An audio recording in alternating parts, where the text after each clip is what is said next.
So how do you figure out as an editor, you mentioned a guy who's sort of an outsider doing stories about communities, and there are advantages to that because sometimes outsiders question everything Right. and they don't make, they don't have all this, but when you're new, you ask all kinds of questions. If you're part of the community, there are a lot of things that doesn't even occur to you to ask. Right. On the other hand, insiders have all kinds of insight and asks that are advantageous as well. So how do you juggle those two? Well, I think you made a really good point. You're new, you're asking different questions, and you're asking the questions that many in your readership would probably ask themselves because they don't understand.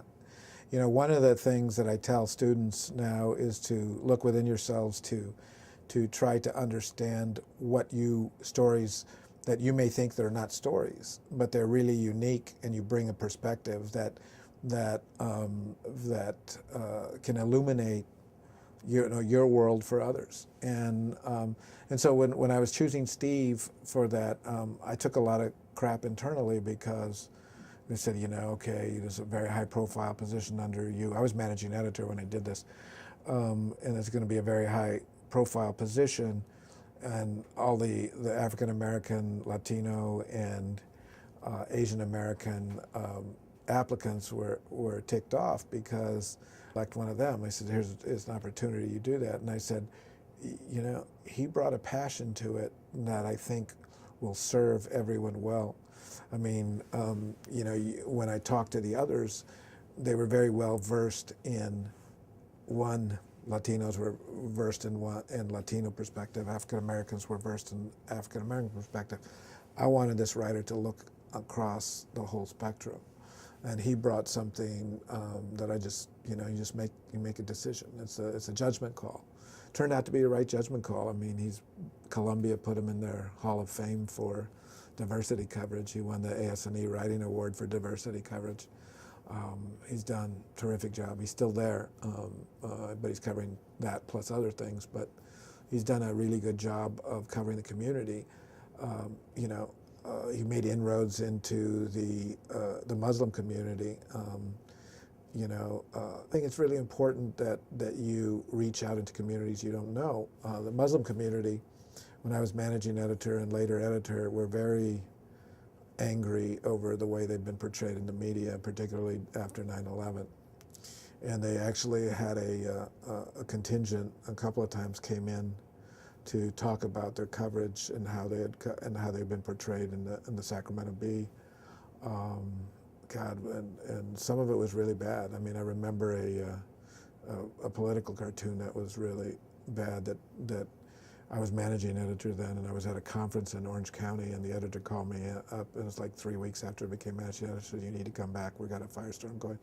So I left right in the middle of a conference, I was on a panel, I left the panel right in the middle of the thing, and caught a flight home and had to go deal with this large contingent of angry Muslim community. And I thought they had a right to do that. And I think being an editor is to listen to what the community's saying and then to judge whether or not they're accurate or you're just being politically correct.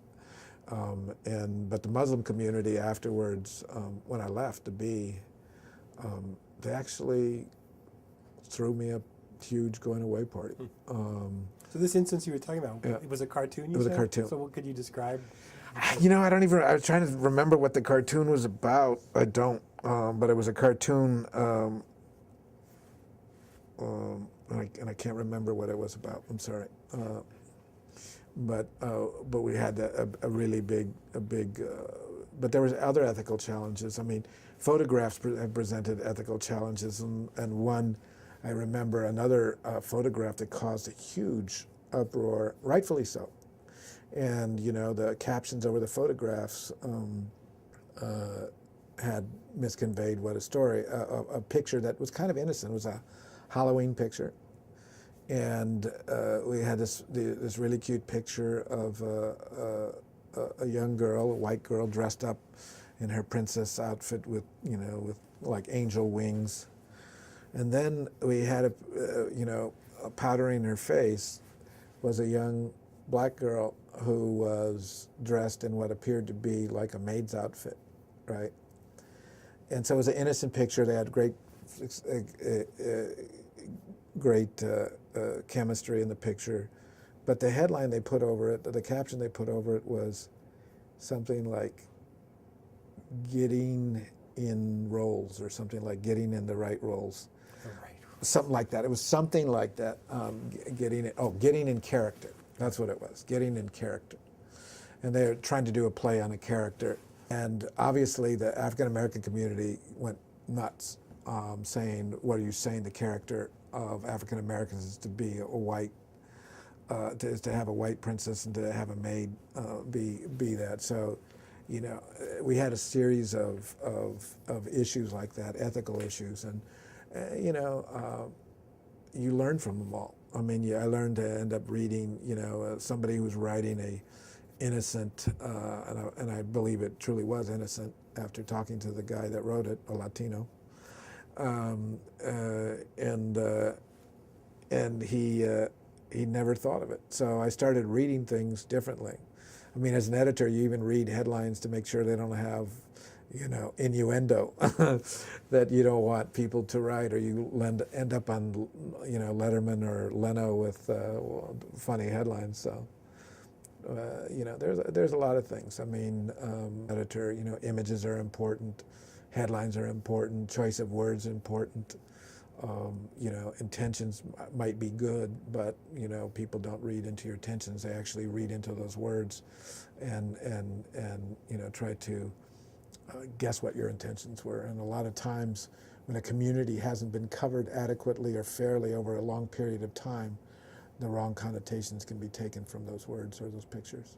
Well, one of the things we talk about a lot in the ethics classes are the importance of newsroom conversations. Right. Like, don't just have one guy, you know, writing a cut line or something like that, and nobody else looks at it, and then you see like it blows up in your face. So, you know, I was wondering if you could think of instances where those conversations did take place that averted those kinds of, you know, public relations fiascos, or situations where, if such a conversation had taken place, perhaps it would have prevented such a fiasco. Yeah, and I can talk about some situations where the conversations did take place, and I think we made the wrong decision. But sure, there have been many conversations that took place that I think that have averted public relations disasters. I can think of one right at the top of my head. Is that we did a story looking at a cheerleading team in a low income area of Sacramento, and this cheerleading team had a series of tragedies. One young girl died of lupus. Another one was struck by some disease, and we followed them over a period of months and how they were coping with it, with the tragedy. Very nice story, but over a period of months we took photographs, everything, and then rolled along multi-series, multi-part series. And one of the stories was about the Hmong girl who had died of lupus. It was a traditional family who didn't allow you to go to doctors, so she was treated by a shaman. Ended up dying. We ended up going to the funeral. And we took, and the family was totally with us, you know, even during their grief. They allowed us unbelievable access. And we took these beautiful pictures, including one that was quite tender, of the girl lying in her casket. She looked like she was asleep. It wasn't, you know, dressed up in traditional Hmong. And they had the mother touching her and all of the aunts touching her, and the face expressions. It was just wonderful, wonderful moment captured. And first, the question we had to whether or not we print the pictures of a dead child. And the photograph was a wonderful photograph. They wanted to print it. But then I raised the question is, okay, this is 6 months. We're printing it like 4 months, 6 months, I can't remember, after the kid has died. I said the family was okay with it then, but what about now? Do they, you know, what happens if we bring up these memories 4 months later? They said, oh no, the family's cool. I mean, they're cool. And I said, so I listened to everybody, and the consensus was no, to print it. And so I said, I'm not, I don't think we should do that, and without checking with the family. They said, well, that's, self-censorship and, giving the family control, and there's a big debate internally over that. I said, no, it's human courtesy. And I said, part of what we do, yeah, we can be cold, we can be hard, yeah, we have a right to publish, but, do we publish when your gut instinct's saying that they deserve the courtesy? Since they let us into this very private moment, do they deserve the courtesy to find out what the reaction was? So the reporter and the photographer went out, showed the picture to the mother, said, we're planning on printing it, and the mother kind of went off the deep end. I mean, she went into hysterics, kind of ended up, I think, a couple of nights in the mental ward, et cetera.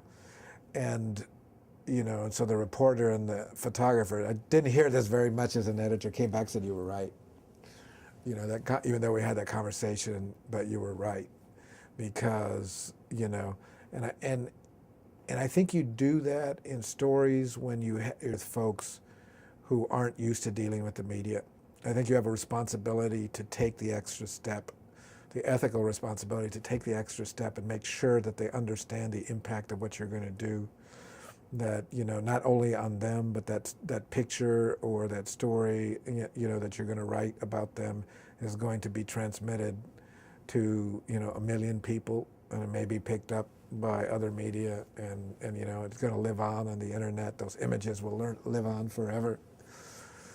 And so I don't think we think often enough about that, but I think that that's a community responsibility. I think journalists just say, we have a right to publish. We'll publish people's salaries in public because we can. Do we ask the question, do we need to publish that secretary's salary? Do we need to publish the janitor's salary? The high level people, that used to dealing with the public, I think it's fine. I mean, they're big boys and girls and they should know what's coming and they're in public service. But we have to ask those questions, and I fear and I know that too often people don't ask them. So I wanted to follow up on something you mentioned a little bit ago about debates about when is race/ethnicity relevant in stories. Did you ever wind up developing a standard for that? Yeah, I you could did. Share with us so we know. The standard was in crime stories, for example. I didn't allow just saying that the suspect was an African American male, 6'2". They had to have other distinguishing facts. And why? Explain why. Because I looked at it and saying it reinforced people's negative images. Part of it to me was, when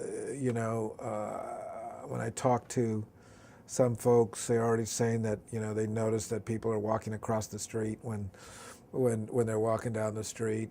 Does every African American then become a suspect in a person's mind? And so, but if you're doing more identifying this African American male with the large scar on his left cheek, you're narrowing the field, and it actually, if the purpose is to help police catch somebody or the public to be aware of who's knocking on your door, then you don't want every suspect, every Latino male or every minority male or even every white male to become a suspect, an automatic suspect. I don't think that's the way you build community. So, identifying marks, I'd say go ahead. And it wasn't always clear. There was always debate, is this enough to print? Took a lot of heat, because I had changed I had continued the policy of my predecessor, Gregory Favre. But there was a lot of pressure on me, even internally from people higher in me to change that policy, and I never did. I think it was the right thing to do. I don't, I mean, we had cases where we one time said the suspect was an African American male, and it turned out to be a white guy, You know, I mean, come on. And you see as well, you've seen the cases, you know, the latest one where the woman who threw acid on herself in Seattle and claimed that it was an African American woman who had splashed her face with acid. It turns out that she did it to herself. But you know, you had the cases in Boston where, you know, they said that they had been kidnapped and their kids had been taken by African American males. Again, you know, reinforcing a stereotype which was, I think, unfair, and left people with, you know, again, these guys were saying, okay, people are going to believe it if I say that, and it wasn't true, and the public believed it. And so to me, it's got to be more specific rather than, you know, because I think you don't hurt. I think you hurt the community building process, if you take everything just at very, very low face value. So you didn't issue any decrees like from now on everybody's got to list all their sources at the bottom of the story with contact information? And No, because checks, I did not want to say because I didn't trust one reporter that I don't trust the rest of you.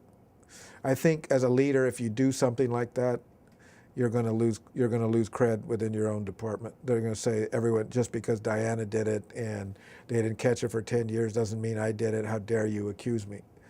You know, but then you never really know, right? You know, you have to trust. Yeah. You know, and then that's in the hiring process, and I did all the hiring myself. So, but you know, as a leader, I think people are looking to you, and if you keep your own standards high, they generally will. You know, I think it's really important, and I don't see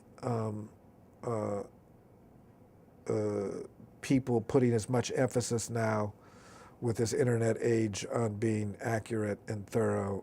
I see too much on being first, and that worries me. That worries me.